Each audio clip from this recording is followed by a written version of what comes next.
ఆంధ్రప్రదేశ్ను 7 ఆమడలు వెనక్కి తీసుకువెళ్లిన ఘనత గత సీఎం జగన్మోహన్ రెడ్డికే దక్కుతుంది. ఉమ్మడి ఆంధ్రప్రదేశ్లోనూ ఆ తర్వాత అవశేష ఆంధ్రప్రదేశ్లోనూ ఎన్నడూ లేని విధంగా 2019 నుంచి 2024 వరకు జరిగిన పరిపాలన ప్రజలకు పీడ కలగా ఎప్పుడు గుర్తుండిపోతుంది. వ్యవస్థల విధ్వంసం, అక్రమ అరెస్టులు, దళితులు, మైనారిటీలు అనే తేడా లేకుండా అందరిపైన దాడులు, భూ ఆక్రమణలు, పంచాయతీలు, దందాలతో పాటు స్థలాల అక్రమ రిజిస్ట్రేషన్లు అప్పట్లో యథేచ్ఛగా జరిగిపోయాయి.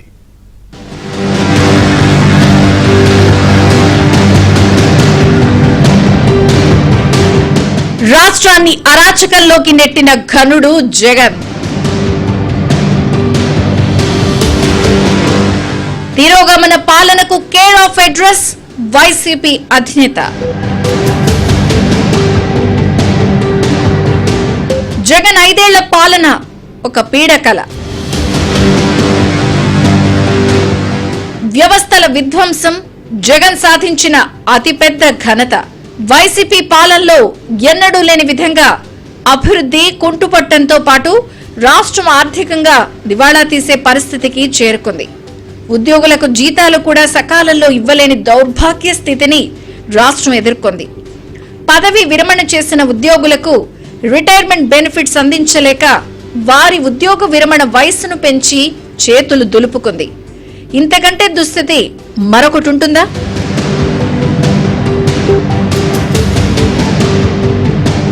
జగన్ పాలనలో ఆర్థిక వ్యవస్థ తీవ్ర విధ్వంసానికి గురైంది.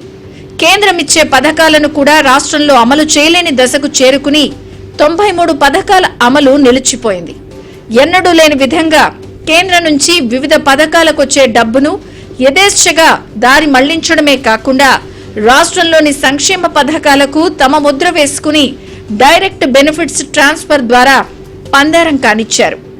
అభివృద్ధిని గాలి కొదిలేసి సంక్షేమం చేపడుతున్నామని సంకలు చరుచుకున్న ఘనత జగన్కే దక్కుతుంది. చివరకు అన్ని రంగాలు, వివిధ శాఖల్లో కూడా నిధులు లేక అభివృద్ధి నిలిచిపోయింది. అంచేదేదో కొద్దిగా అమౌంట్ మాత్రం పేదవాళ్ళకి ఇస్తున్నట్టు నటించి మొత్తం రాష్ట్ర సంపద అంతా దోచుకున్నాడు. ఆ సంపద కానీ ఒకవేళ ప్రభుత్వం దగ్గర ఉంటే అది మనకి ట్యాక్సెస్ రూపంలో మనకు ఉండేవి. వస్తే దానివల్ల ఏంటంటే ఆదాయం పెరిగేది. ఆదాయం వల్ల ఏంటంటే ప్రజలకి ఆదాయాన్ని పంచేటువంటి అవకాశం ఉండేది. ఆ అవకాశం లేకుండా చేసిన వ్యక్తి జగన్మోహన్ రెడ్డి.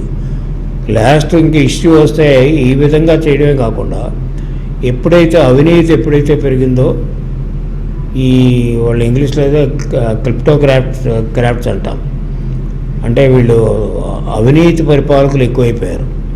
అవినీతి పరిపాలకులు ఎక్కువైపోయిన తర్వాత, అవినీతి పరులు ఎక్కువైన తర్వాత, ఈ యొక్క అవినీతి ఇదంతా చూసిన తర్వాత పేదవాడు కష్టాల్లో పడ్డాడు. ఈ పేదవాడికి రావాల్సింది కూడా పూర్తిగా రాకపోవడం వల్ల, మధ్యలో అవినీతి ఉండడం వల్ల ఇబ్బంది పడ్డాడు. మరొకవైపు చూస్తే డెవలప్మెంట్, రోడ్లు మేము ఇప్పుడు వచ్చి రోడ్లు వేస్తున్నాం. అప్పుడు మేము 5 సంవత్సరాల్లో 14-19 సంవత్సరాల్లో రోడ్లు వేసిన రోడ్లు 19-24 సంవత్సరాల్లో కంప్లీట్ డ్యామేజ్ అయ్యాయి. ఇది డిస్ట్రక్టివ్ పాలసీ వాళ్ళది. రోడ్డుకు 1 పైసా ఖర్చు పెట్టకపోతే అన్ని రోడ్లు కూడా గుంటలు పడిపోయి పాడైపోయాయి. ఆంధ్రప్రదేశ్ జీవనాడిగా భావించిన పోలవరం ప్రాజెక్టుకు జగన్ హయాంలో పడకేసింది. రివర్స్ టెండరింగ్ పేరుతో డబ్బులు ఆదా చేస్తున్నామని చెప్పి నవయుగ సంస్థను తొలగించి మెగా ఇంజనీరింగ్ కు కాంట్రాక్ట్ ను అప్పగించారు. చంద్రబాబు ప్రభుత్వ హయాంలో 2014 నుంచి 2019 వరకు నీతి ఆయోగ్ సూచనల మేరకు రాష్ట్ర ప్రభుత్వమే పోలవరం ప్రాజెక్టు నిర్మాణం చేపట్టడంతో 72% పనులు పూర్తయ్యాయి. ఆ తర్వాత అధికారంలోకి వచ్చిన వైసీపీ ప్రభుత్వం కాఫర్ డ్యామ్ ను పూర్తి చేయకపోవడంతో వరదొచ్చి డయాఫ్రమ్ వాల్ దెబ్బతింది. దీనివల్ల తిరిగి డయాఫ్రమ్ వాల్ నిర్మించాల్సి రావడంతో రాష్ట్ర ప్రభుత్వంపై 900 కోట్ల రూపాయల అదనపు భారం పడింది. ఇప్పుడు కూటమి ప్రభుత్వం అధికారంలోకి వచ్చిన తర్వాత మళ్లీ పోలవరాన్ని గాడిలో పెట్టే పనులు చకచకా సాగిపోతున్నాయి. దాంతో పాటు హంద్రినీవా, రాయలసీమ ఎత్తిపోతల పథకం, వంశధార, వెలుగొండ ప్రాజెక్టు వంటివి అడుగు కూడా ముందుకు వేయలేదు. స్థూలంగా చెప్పాలంటే జగన్ పాలనా కాలంలో జలవనరుల శాఖ పూర్తిగా నిర్వీర్యమైపోయింది.